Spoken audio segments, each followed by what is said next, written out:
योगी सरकार के एक्शन के बाद पुलिस चौकी को वक्त की जमीन बताने वाले का यू टर्न। पुलिस चौकी को लेकर मोहम्मद खालिद ने संभल एसपी को दिया शपथ पत्र।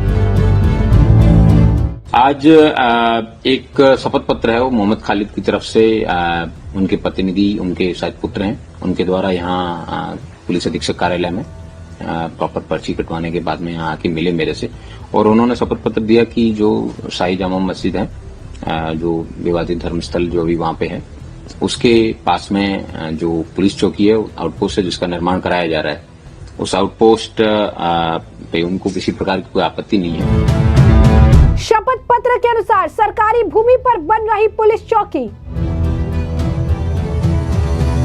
संभल में 29 स्थानों पर फिर पकड़ी गई बिजली चोरी। सपा सांसद बर्ग के क्षेत्र समेत अन्य जगहों पर चला अभियान, एफआईआर दर्ज।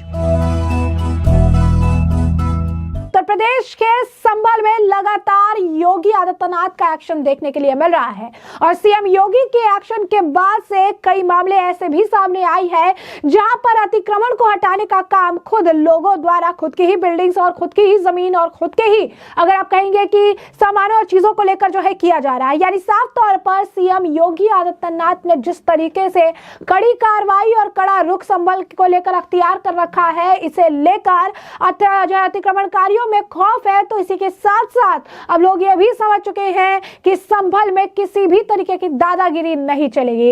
इस बीच संभल में बनाए जा रहे पुलिस चौकी को लेकर वक्त की जमीन पर होने का दावा किया गया था।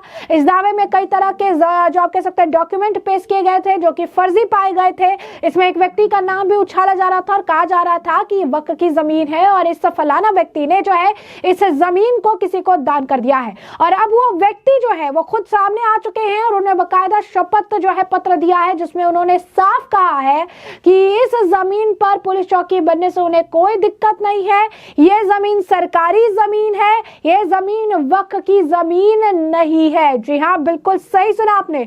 वहीं दूसरी तरफ एक बार फिर से सपा सांसद बर्ग समेत अन्य इलाकों में बिजली चोरी का मामला निकलकर सामने आया है और संभल में 29 अलग अलग स्थानों पर बिजली चोरी का यह मामला जो है पकड़ा गया है। क्या है पूरा मामला, विस्तार से समझेंगे। सबसे पहले बात कर लेते हैं पुलिस चौकी की। तो जामा मस्जिद के सामने बन रही पुलिस चौकी की जमीन वक्फ बोर्ड की होने के दावे पर अब विराम लग चुका है।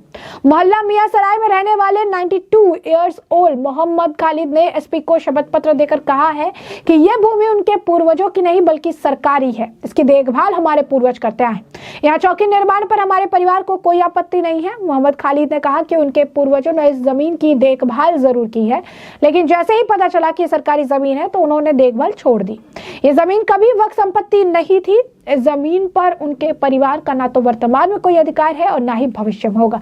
तो आप देखिए कि इसे वक्त की जमीन बताने की होड़ लगी पड़ी थी। जहां पर सत्यव्रत पुलिस चौकी बनाई जा रही है उस पर तरह तरह के दावे किए गए थे, वक्त की जमीन पर बनने के दावे किए थे और ये दावे आपको बता दें कि असदुद्दीन ओवैसी ने भी एक बकायदा सोशल मीडिया एक्स हैंडल पर पोस्ट के जरिए किए थे और उन्होंने ये कहा था कि वक्त की जमीन पर पुलिस चौकी बनाई जा रही है। उसके बाद सोशल मीडिया पर कई तरह के डॉक्यूमेंट साझा किए गए थे जिसके तहत ये बताने की कोशिश की जा रही थी कि वक्त की जमीन पर ये पूरा जो है पुलिस चौकी बनाया जा रहा है और ये बहुत खतरनाक है क्योंकि उनकी जमीन पर सरकार कब्जा कर रही है। लेकिन अब जो ये शपथ पत्र दिया गया है इसके मुताबिक सत्यव्रत पुलिस चौकी सरकारी भूमि पर बन रही है और शपथ कर्ता जो है उनके परिवार का सत्यव्रत पुलिस चौकी की भूमि पर कोई मालिकाना हक यानी ओनरशिप नहीं है। जामा मस्जिद के सामने बन रही सत्यव्रत पुलिस चौकी निर्माण से शांति व्यवस्था बनेगी और सत्यव्रत पुलिस चौकी की भूमि कभी वक्फ संपत्ति नहीं थी और ना है। संभल की शाही जामा मस्जिद के सामने जो है बन रही सत्यव्रत पुलिस चौकी को लेकर किया जा रहा वक्फ संपत्ति होने का दावा जो है गलत निकला है। शपथ पत्र में बताया गया कि मोहम्मद खालिद पुत्र अब्दुल वासे, आयु लगभग 90 वर्ष की बताई जा रही है, निवासी मक्का जो है मकान संख्या 300 मंगी शाह अजीजुल्लाह वाजी मस्जिद के पास मोहल्ला मियां सराय संभल तहसील और जिला संभल का निवासी है।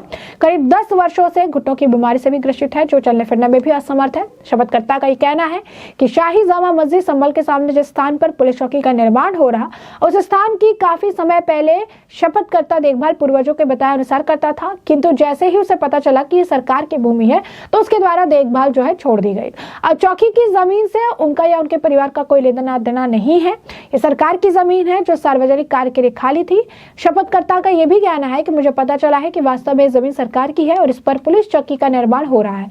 इस बात से मुझे और मेरे परिवार को खुशी है। चौकी होने से सभी वर्ग के व्यक्तियों को सुविधा होगी। इस मामले को लेकर संभल के एसपी जो हैं, जिन्हें शपथ पत्र सौंपा गया, जरा उनका भी बयान सुनिए, क्या कुछ उनका कहना है। आज एक शपथ पत्र है, वो मोहम्मद खालिद की तरफ से उनके प्रतिनिधि, उनके शायद पुत्र हैं, उनके द्वारा यहाँ पुलिस अधीक्षक कार्यालय में प्रॉपर पर्ची कटवाने के बाद में यहाँ आके मिले मेरे से, और उन्होंने शपथ पत्र दिया कि जो शाही जामा मस्जिद है, जो विवादित धर्मस्थल जो अभी वहां पे है, उसके पास में जो पुलिस चौकी है, आउटपोस्ट है, जिसका निर्माण कराया जा रहा है, उस आउटपोस्ट पे उनको किसी प्रकार की कोई आपत्ति नहीं है।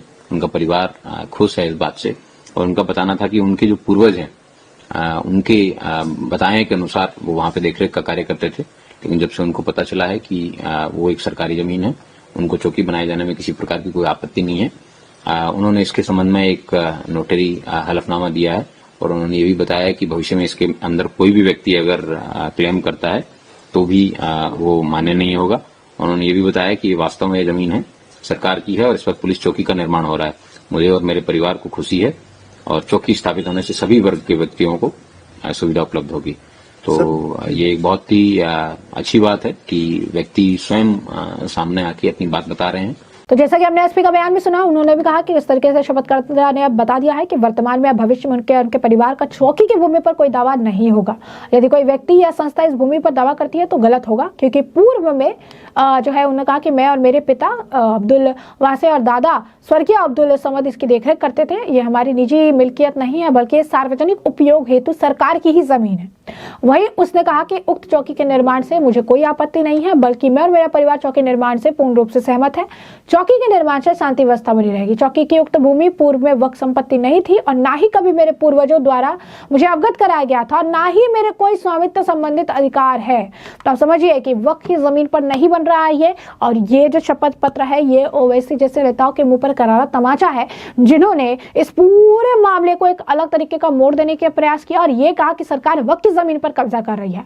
लेकिन जिसका नाम लिया जा रहा था उन्होंने ही कह दिया कि सरकारी जमीन है, इस पर किसी तरीके का कोई भी स्वामित्व अधिकार ना उनका है और ना ही वक्फ का है, यानी वक्फ की जमीन पर यह पुलिस चौकी नहीं बन रही है।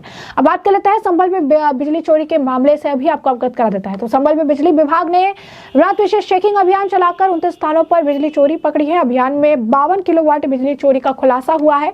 विद्युत विभाग ने इन मामलों में एफआईआर दर्ज कराई है और जुर्माना लगाने की प्रक्रिया भी शुरू कर दी है। विद्युत विभाग की टीम ने थाना नखासा क्षेत्र में सपा सांसद जियाउर रहमान बर्ग के मोहल्ला दीपा सराय, हिंदूपुरा खेरा, तिमादास सराय, रायसती, तुतरपुर इला और कोतवाली संभल क्षेत्र में धोबी घाट में अभियान चलाया। इस अभियान में एसडीओ संतोष त्रिपाठी, जेईवी के गंगल और राजेश शर्मा के नेतृत्व में पुलिस बल के साथ चेकिंग की गई। यह अभियान रात 8 बजे से 12 बजे तक चला, जिसमें आधा दर्जन से अधिक मोहल्ले में बिजली चोरी के 29 मामले पकड़े गए। आरोपियों ने कटिया डालकर और बाईपास के जरिए चोरी की थी।